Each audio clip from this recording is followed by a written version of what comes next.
Halo teman-teman, ketemu lagi bersama aku, Selvi Oktaria Anggraini. Pada pertemuan kali ini, aku akan membahas mengenai sistem pencernaan pada manusia untuk SD atau MI kelas 5. Apakah kalian sudah tahu apa itu sistem pencernaan pada manusia? Jika belum, yuk simak baik-baik video ini ya.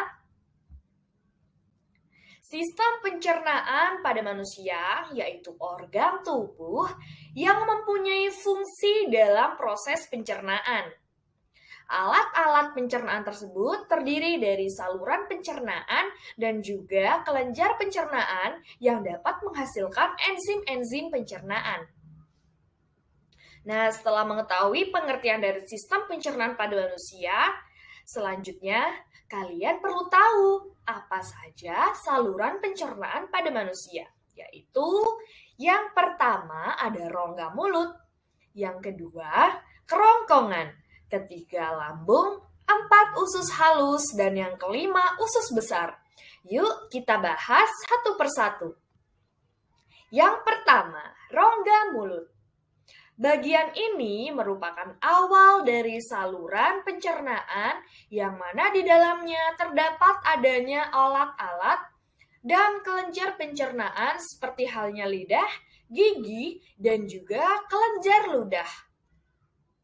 Lidah untuk mengatur makanan pada saat kita mengunyah dan untuk mendorong makanan supaya dapat masuk ke dalam kerongkongan.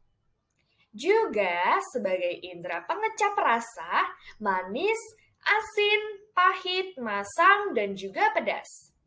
Serta peka terhadap panas, dingin, dan juga tekanan.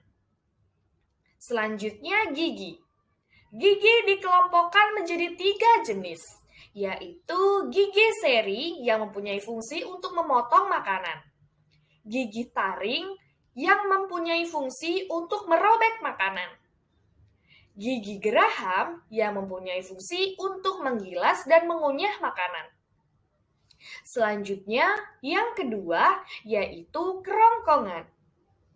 Bagian dari kerongkongan atau esofagus adalah saluran makanan dari mulut menuju lambung. Adapun panjang dari kerongkongan yaitu sekitar 20 cm. Kerongkongan bisa melakukan gerakan meremas-remas makanan, dapat terdorong dan masuk ke dalam lambung. Gerak kerongkongan tersebut dikenal dengan sebutan gerak peristaltik. Pada bagian kerongkongan ini tidak terjadi proses pencernaan. Yang ketiga yaitu lambung. Bagian lambung atau ventriculus mempunyai bentuk seperti halnya kantong. Letak lambung yaitu terdapat di bagian rongga perut agak sebelah kiri. Terdapat di bagian sekat rongga badan yaitu atau diafragma. Pada bagian lambung, makanan yang masuk mengalami proses pencernaan yang mana dinding lambung yang penuh dengan otot-otot akan berkontraksi dan mengaduk-aduk makanan tersebut. Selain daripada itu, dinding lambung akan mengeluarkan getah yang dikenal dengan sebutan getah lambung. Dan getah ini mengandung pepsin, renin, lipase, dan asam klorida. Lalu, makanan sedikit demi sedikit didorong menuju ke dalam usus halus. Nah, proses pengosongan lambung berlangsung sekitar 2 hingga 3 jam. Selanjutnya, yaitu usus halus. Alat pencernaan usus halus atau intestinum merupakan saluran pencernaan terpanjang. Bagian usus halus terdiri dari 3 bagian, antara lain usus 12 jari, usus kosong, usus penyerapan.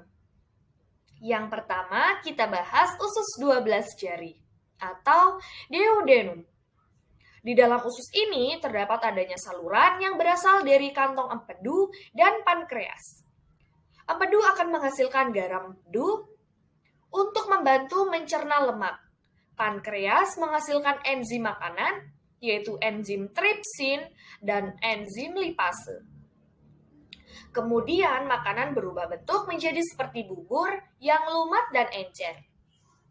Yang kedua, usus kosong atau jejunum. Disebut usus kosong sebab usus ini tidak menghasilkan enzim. Pencernaan secara enzimatis masih dilakukan pada usus kosong sebagai proses kelanjutan dari pencernaan di dalam usus 12 jari. Selanjutnya yaitu usus penyerapan atau ileum. Panjang dari usus penyerapan yaitu antara 0,75 mm sampai dengan 3,5 meter. Pada usus penyerapan terjadi suatu proses penyerapan sari-sari makanan. Permukaan dinding dalam usus penyerapan bergenjot oleh karena sari-sari makanan akan terserap dengan baik. Yang kelima, usus besar. Mengapa dinamakan usus besar? Sebab usus ini mempunyai ukuran yang besar. Sisa-sisa atas proses pencernaan dari usus halus akan diteruskan ke usus besar. Usus besar mempunyai tambahan usus yang disebut usus buntu atau sekum. Fungsi utama usus besar yaitu untuk mengatur kadar air dalam sisa pencernaan. Jika berlebihan, maka air dalam sisa pencernaan tersebut akan diserap oleh usus besar. Di dalam usus besar terdapat adanya bakteri coli yang mempunyai peran membusukkan atas sisa pencernaan menjadi kotoran. Oleh sebab itu, kotoran menjadi lunak dan mudah dikeluarkan. Bagian akhir dari usus besar yang panjangnya kira-kira 15 cm yaitu dikenal dengan sebutan rektum atau lubang pelepasan. Rektum bermuara pada anus. Proses pengeluaran kotoran disebut defekasi. Nah, itulah tadi penjelasan dari aku mengenai sistem pencernaan pada manusia. Sampailah kita pada kesimpulan, yaitu dalam menjalankan fungsinya, sistem pencernaan manusia ternyata dibagi menjadi dua bagian, yaitu saluran pencernaan dan kelenjar pencernaan. Dua indikator ini sangat berfungsi untuk menjaga kesehatan manusia.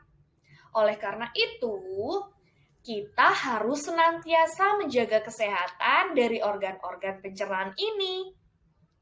Hal ini bertujuan agar kita terjauh dari berbagai gangguan pencernaan seperti asam lambung naik, MAH, dan lain sebagainya.